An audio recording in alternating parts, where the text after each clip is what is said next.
Kachina is such a silly character concept, and the second I saw her animations in the 5.0 livestream, I knew I had to make a guide for her. As a free 4-star Geo character, she's mainly propped up by her supportive build options, and her kit doesn't really do the insane amount of damage that you'd expect from an off-field 5-star character. Despite that, her support build is not only free-to-play friendly, but also potent enough to have her comfortably slot into several different teams, until a better option comes around, like a certain Geo character that was drip marketed very recently. As for Kachina's kit itself, it's not actually so evident that she's a supportive character. Her skill has a tap mode where Kachina places her drill down as a Geo construct to deal AoE Geo damage in a small area at a 2-second interval. This skill has a 20-second cooldown and hits for 6 times over 12 seconds, so that means it has an 8-second downtime between each skill use. Kachina's hold skill allows her to mount her drill until the special stamina bar of Night Soul points next to Kachina's model fully depletes. While riding her drill, Kachina's normal attacks are converted to ground slams that deal AoE Geo damage based on her defense, and these attacks consume a set amount of stamina from her Night Soul points stamina bar. At max stamina, Kachina can launch 6 ground slams during her hold skill or launch 6 off-field hits with her tap skill before her drill disappears. Her Ascension 4 passive increases the motion value of her hold and tap skill by an extra 20% defense, but unfortunately Kachina's damage is still well within the realms of a character that's clearly balanced to be a 4-star. But with fantastic exploration capabilities in Notlin and a certain supportive artifact set, there's definitely merit to praising Kachina's utility and letting her teammates carry the team's damage. Kachina's Elemental Burst does 1 instance of Geo damage that has a decent defense damage multiplier, but most of why you'd want to use Kachina's Burst comes in with the quality of life that it grants her Turbo Twirly Drill. Using Kachina's Burst will create a field for 12 seconds that increases the AoE of both her tap skill and the normal attacks during her hold skill. Especially for the tap skill, the radius of Geo damage is ridiculously small, so activating this burst field for her tap skill is very important for allowing Kachina's drill to actually hit enemies and react with other elements for crystallized shields. At C0, Kachina's burst will reposition her Turbo Twirly Drill if one already exists on the field, while at C2 or higher, using her burst will also restore 20 of its 60 max stamina to her skill stamina bar when repositioning the drill with her elemental burst. On top of that, C2 also allows Kachina's burst to summon her Turbo Twirly Drill if it is not active on the field yet, but only with the 20 stamina that her C2 grants her, and not the full 60 stamina from using her skill. With this in mind, for most rotations at C2 and above, you simply start with skill, set up the rest of your support skills, swap back to Kachina to burst and grant 20 extra stamina to her drill, and then carry on with your main DPS's field time. That means C2 is one of her best constellations for quality of life in her personal gameplay, but at C0 you can still get the maximum value out of what makes her worth playing, which is her artifact build. At C0 you would simply set up all your support skills first, then switch into Kachina to burst and skill, and then move into your main DPS. The biggest reason why you'd use Kachina comes with the 4-set Scroll of the Hero of Cinder City, which is the new support artifact set introduced with Notlin. Any character can trigger a reaction and get the 12% elemental damage bonus buff for 15 seconds for teammates, but the extra 28% elemental damage buff for 20 seconds on top of that is locked to Notlin characters with the special Night Soul stamina bars tied to their abilities. In Kachina's case, she is the only character that can activate the entire 4-set effect and actively wants to run this set over any alternative in patch 5.0. Her drill can create crystallized reactions with Hydro, Pyro, Electro, and Cryo, making her a potent buffer for any of these elemental teams that don't require delicate reaction setup and just simply deal raw elemental damage instead. Obviously, Hoyo will release other Notlin characters that can run this set, and because the set effect doesn't stack, Kachina will have competition in the future. Even if Kachina's base kit pales in comparison to a future Notlin support, the fact that the 4-set scroll is so powerful is enough to give anyone a reason to build Kachina as a budget support if they end up not getting a limited 5-star support instead. But of course, as a new artifact set, you won't have this set ready for Kachina immediately. Anything between the 4-set Tenacity of the Millelith, 4-set Noblesse Oblige, 4-set Husk of Opulent Dreams, and 4-set Golden Troupe are all fine options for team-wide attack percent buffs or personal damage, but simply pale in comparison with the 4-set Scroll.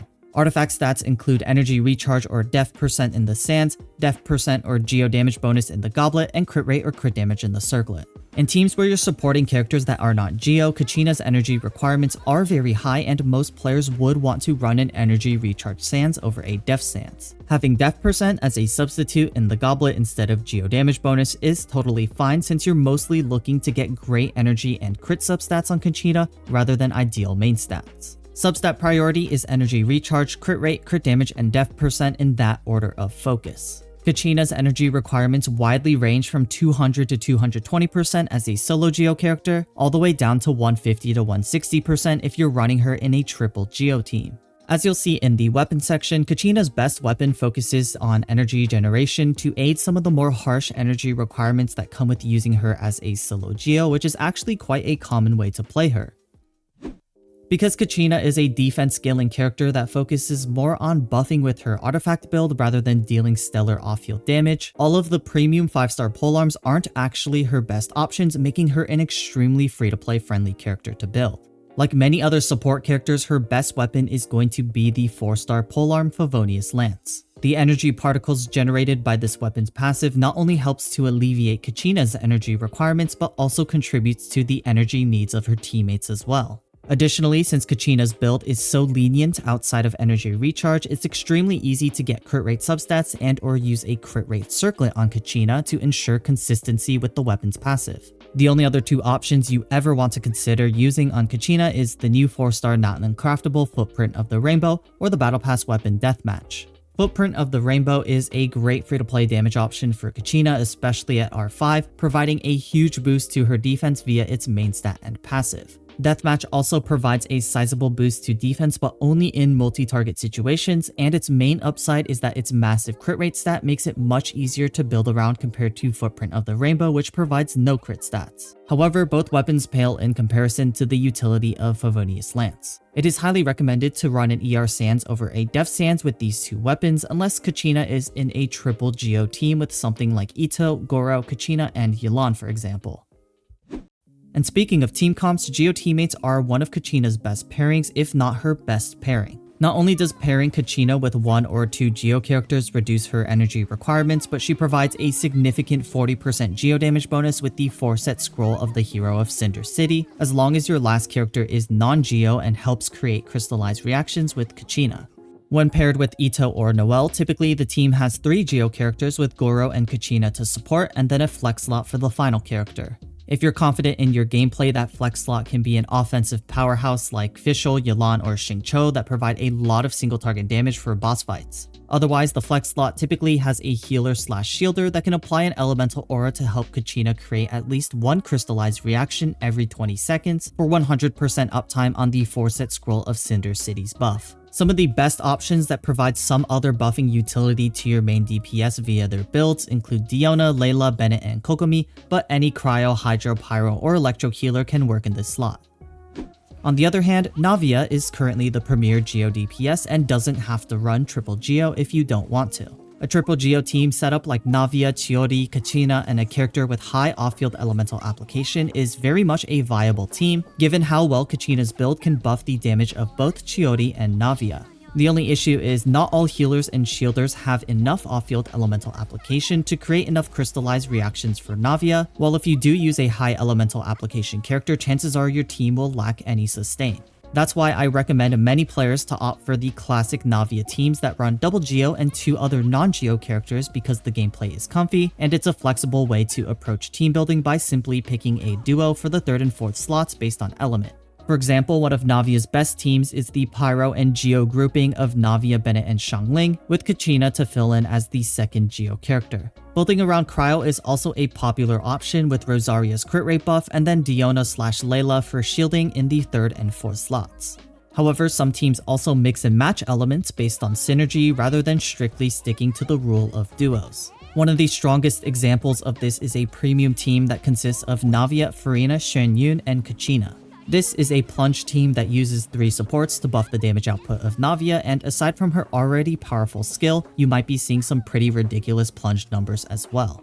Other popular duos to pair with Navia and Kachina include Farina and Bennett for raw damage, or Fischl and either Yelan/Xingqiu for electrocharged. In any of these Navia teams we've talked about, Kachina's role is to create at least one crystallized reaction on field or off field to activate the 4-set Scroll of Cinder City's set effect, and also create additional crystallized reactions while off field with her Turbo Twirly Drill to contribute to Navia's skill's damage. Although her Geo application isn't that great at a rate of once every other hit from her drill, it's still serviceable because she's also granting Navia a free 40% Geo damage bonus. With C1, Kachina can cleverly mount or dismount her drill to absorb nearby crystallized shards for Navia as well. This is not necessary to have since Navia's hold skill already absorbs crystallized shards anyways, but it's definitely a nice piece of info to know and may come in handy in combat every once in a while. For those who don't have Kazuha, Kachina with Neuvillette is an interesting team to consider. If you've ever seen those posts about Spiral Abyss character statistics, you usually see that team with Furina, Neuvillette, Baizhu, and Kazuha somewhere at the top. While Kachina doesn't have all the utility that Kazuha may have, she's a great budget option that can mimic the elemental damage buff Kazuha provides thanks to the 4-set scroll of the hero of Cinder City. Players who don't have Baizhu can replace him with other healers like Yao Yao, Charlotte, Jean, Sayu, or Shen Yun. If you want to run a double Geo double Hydro setup where Furina mainly gets her fanfare stacks from Neuvillette's HP manipulation instead of a team-wide healer, then Chiori and Zhongli are great options depending on whether you need more damage or more survivability respectively. Ultimately, the team itself is really easy to pilot, but many players can't afford to build such an expensive team with all limited 5-star characters, so hopefully Kachina can aid that to some degree for free-to-play players, even if her utility doesn't completely match that of Kazuha. If you're looking for hypercarry teams akin to the Neuvillette team but for different elements, the great thing is that Kachina's reliable use of the 4-set Scroll of Cinder City pretty much makes her a great pick in any mono element team. One of the most powerful hypercarry teams comes with Pyro, since the culmination of Bennett, Arlecchino/Xiangling, Kazuha, and Kachina can roll over a lot of content with so much buffing power. But this team can also use any other Pyro DPS that you want to play with, and also even replace Kazuha with a burning unit like Emily or Nahida, since Kachina's Geo application isn't anything insane that will overtake the power application from your main DPS. For Electro teams, an example team would be Kujo Sara, Raiden Shogun, Kazuha, and Kachina, where Kazuha can easily be replaced by Bennett Yao Yao or Baizhu instead. The point being is that almost any team that primarily deals one type of elemental damage can use Kachina. You just have to make sure that she is able to create a crystallized reaction with the element you want to buff during your support setup. But with that, I hope you guys enjoyed this Kachina guide, and most importantly, I hope this guide was helpful for building the perfect Kachina for your account. Enjoy exploring Notlin with Kachina's goofy abilities, and other than that, it's the same as always. I'll see y'all in the next one. Peace.